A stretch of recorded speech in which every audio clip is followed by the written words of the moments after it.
A top 10 school in Kottivakkam, Chennai, Manthan Vidyashram. For admissions, contact 99419 11159.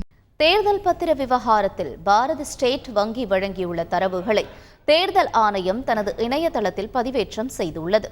தேர்தல் பத்திரத்தை நன்கொடையாக வழங்கிய நிறுவனங்கள் பற்றிய விவரங்களை தேர்தல் ஆணையம் தனது இணையதளத்தில் வெளியிட்டுள்ளது. அதில் எந்த நிறுவனம் எந்தெந்த கட்சிக்கு எவ்வளவு ரூபாய் நன்கொடையாக அளித்தது போன்ற விவரங்கள் இடம்பெறவில்லை. ஆனால் தேர்தல் பத்திரம் மூலம் நன்கொடையாக வழங்கிய முதன்மை 30 நிறுவனங்களின் பெயர்கள் வெளியாகியுள்ளன.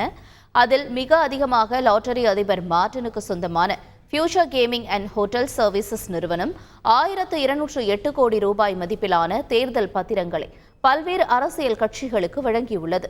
இரண்டாவது இடத்தில் mega engineering and infrastructure limited நிறுவனம் 821 கோடி ரூபாயும், அதனைத் தொடர்ந்து வேதாந்தா நிறுவனம் 375.65 கோடி ரூபாயும் நன்கொடையாக கொடுத்துள்ளன.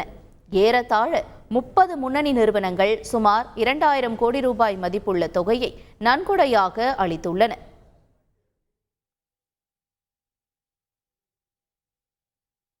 தேர்தல் பத்திரங்கள் மூலம் எந்த கட்சி எவ்வளவு நிதி பெற்றுள்ளது என்ற விவரம் வெளியாகியுள்ளது.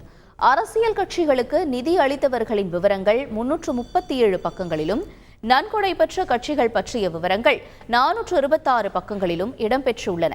அந்த பட்டியலில் அதிக நன்கொடை பெற்ற கட்சியாக பாஜக உள்ளது. மொத்த தேர்தல் பத்திரங்களில் அதிகபட்சமாக 11,562.5 கோடி ரூபாயை பாஜக நன்கொடையாக தேர்தல் பத்திரங்கள் மூலம் பெற்றுள்ளது. திரிணாமுல் காங்கிரஸ் கட்சி 3,214 கோடி ரூபாயும், காங்கிரஸ் 2,818 கோடி ரூபாயும் நிதியாக பெற்றுள்ளன. திமுக 1,230 கோடி ரூபாயும், அதிமுக 12 கோடி ரூபாயும் நன்கொடையாக பெற்றுள்ளன.